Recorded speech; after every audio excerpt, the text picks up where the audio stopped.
I've been dreaming about my perfect plus-size gothic Loli outfit since I was a teenager.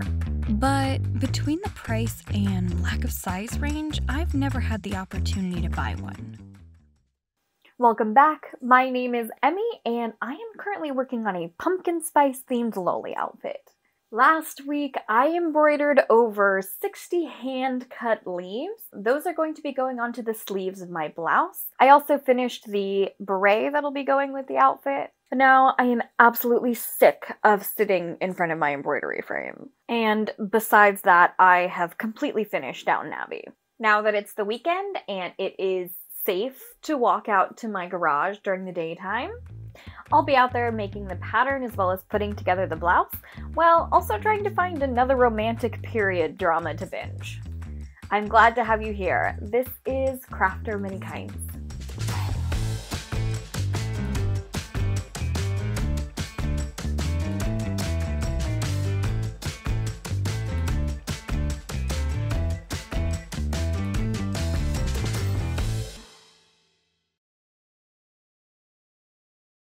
My Loli outfit, which I'll be wearing to a costume party my friend is hosting in a few weeks, is based on my favorite beverage.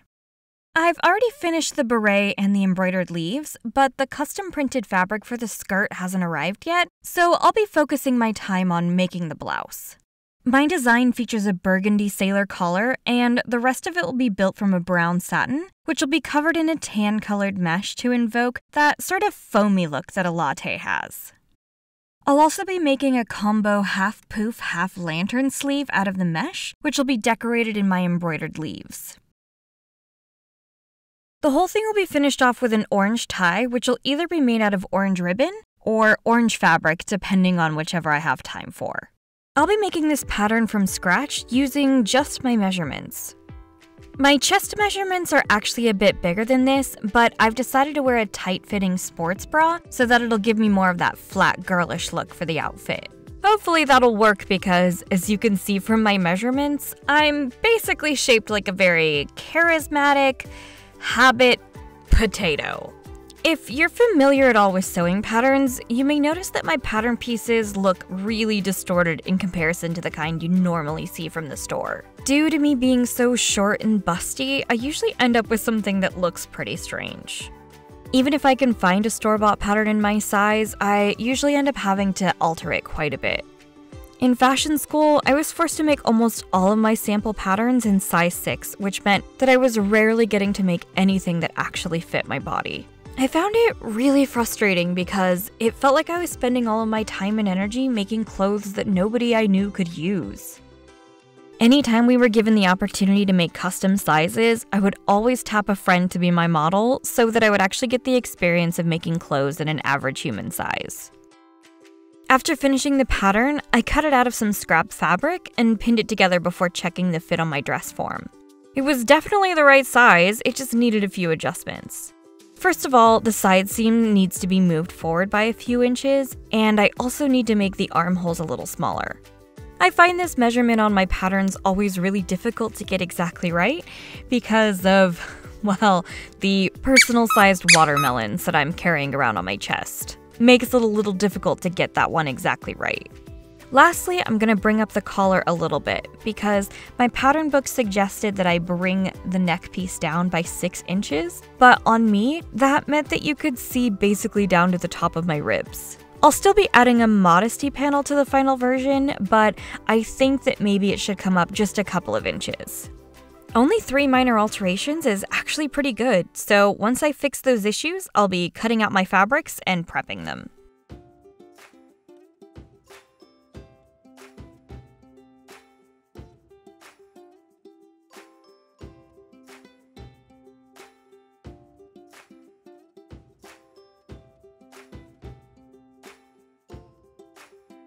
Now that I've cut out the main fabric of the blouse, it's time to start adding the foamy elements before I construct the rest of the blouse. The method I'm using here is to use a running stitch that will go through the netting so I can gather it at just the right density before tacking it down.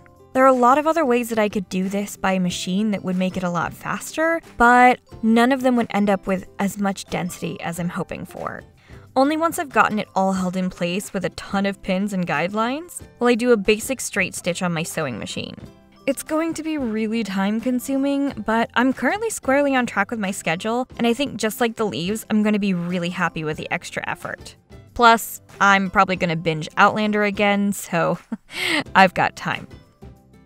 For anyone with a trained eye, you might be noticing that I don't have the most kitted out workspace or tools, and that I'm using really simple techniques.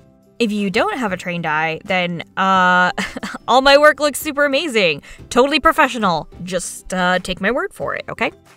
Sadly, between 2 international moves and 1 domestic one really recently, all of my sewing stuff is either packed up, in storage, or I've just lost it in one of the many purges. When I got accepted into university in the UK, I was pretty sure that the move was going to be permanent. Because I had practically no money aside from what I was taking for school, I had to fit everything I owned into 3 suitcases.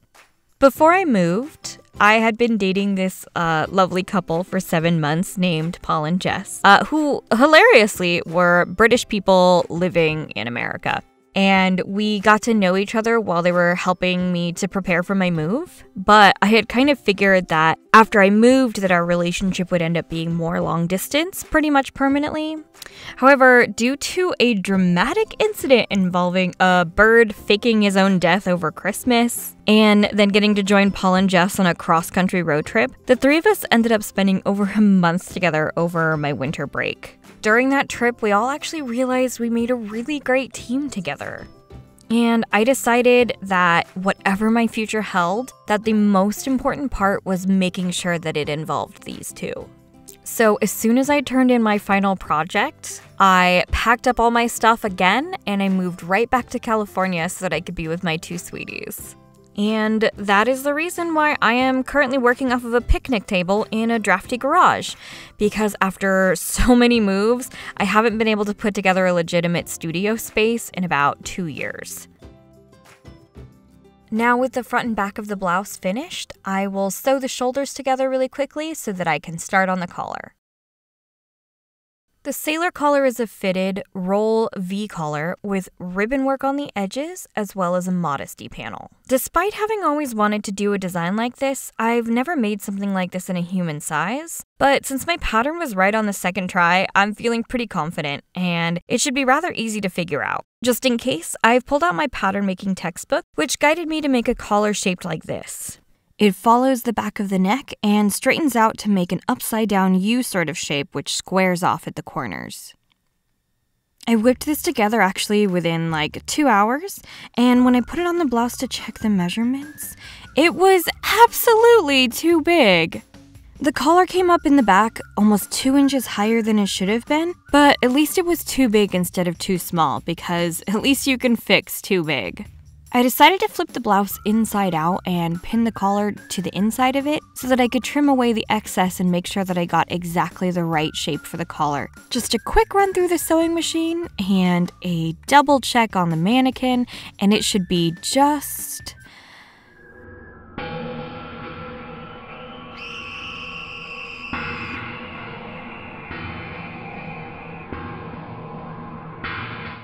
Oh god, it was so bad that I started ripping it out almost as soon as I saw it, and I had to physically stop myself so that I could take a picture of this absolute monstrosity for you. For starters, at the tip of the collar I attempted to make a mitered edge. I wasn't actually sure how to put this part of the collar together, so I really just did a best guess, and it was completely wrong because the ends of the collar were sticking out pretty much straight out of the chest. Second, you can totally see the brown of the shirt underneath because the collar is literally pulling it up. And third, the ribbons were off by almost half an inch, despite me having spent quite a bit of time of making sure that they were right. Somewhere along the sewing process, they just got completely off, I guess, and the front of it was just an absolute mess. All in all, total failure. I drafted that collar exactly how those directions said. I don't understand how you could put these 2 beautiful things together and somehow create something that is not fit for human eyes. Well, It's dead now. The only thing to do is an autopsy on its fabric-y corpse and reveal where the fatal mistake was.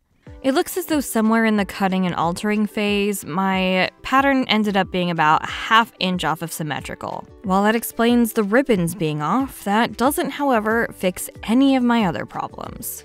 I pulled out my pattern book to see if maybe I hadn't followed the directions properly, and the only thing I can think of is when I was altering the collar, I made the V-neck shallower than the suggested 6-inch difference, probably because I'm just such a unique size. I'm probably just gonna have to try to find a different solution for this.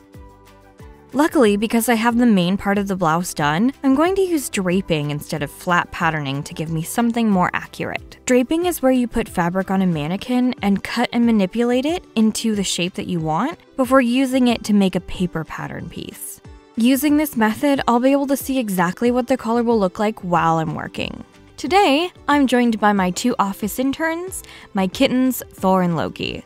They're twin brothers, and yes, their names do describe their personalities perfectly. Thor is big, dumb, but all around actually a big sweetie, whereas Loki is very sneaky, tiny, and seems to enjoy biting your ankles for literally no reason.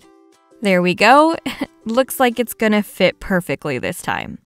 I've gone from this really angularly shaped collar that was suggested by the book to something a lot more curved that looks like this. I'm actually a lot happier with how much more flattering these curved corners look than the sharp V that I had before. Whoop-de-doo. It fits, but you can still see the freaking brown underneath the collar. Sewing was my job for 4 years. How do I not know how to make this collar? This is the same collar that is on every single Sailor Moon cosplay. There is no way that all of them are having the same issue. Oh. Of course, someone has uploaded a video on how they've made a Sailor Moon outfit on the internet. Hi, welcome to my Sailor Moon cosplay tutorial. First thing we're gonna do is we're gonna start with that very iconic sailor collar, which is actually really easy to do if you happen to know what the trick is. So it turns out that the solution was to use something called a collar facing, which is sort of like a smaller copy of the collar but sewn inside the garment. It allows you to kind of make a sandwich of the raw edges on the inside of the shirt. It's something that I learned about in year 1 of design, which I have used in numerous projects, and I don't understand how I completely forgot about their existence until this very embarrassing moment. Now, in my defense, I did go back to my pattern book and double-check to see if maybe I had just skipped the part where it said that all of these collars needed to have a facing, but no, absolutely nowhere in this book does it say that I need a facing. So just blame it on the fact that I haven't made anything this cool in a while. Take 2. Let's try making that collar one more time.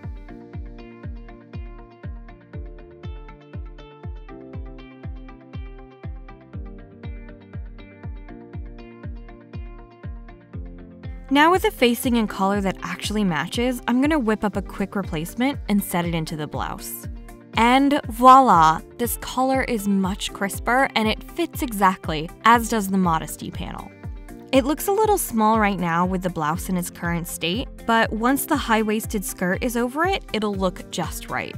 Hopefully the fabric of the skirt arrives soon, so I can keep binging Outlander while I work.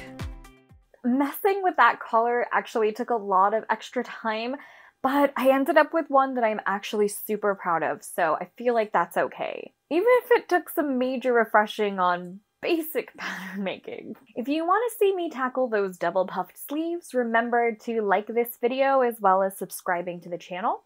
I'm also on Instagram and Twitter if you want more updates on the absolute chaos that is my projects. I'm so glad to have you here. This is Crafter of Many Kinds.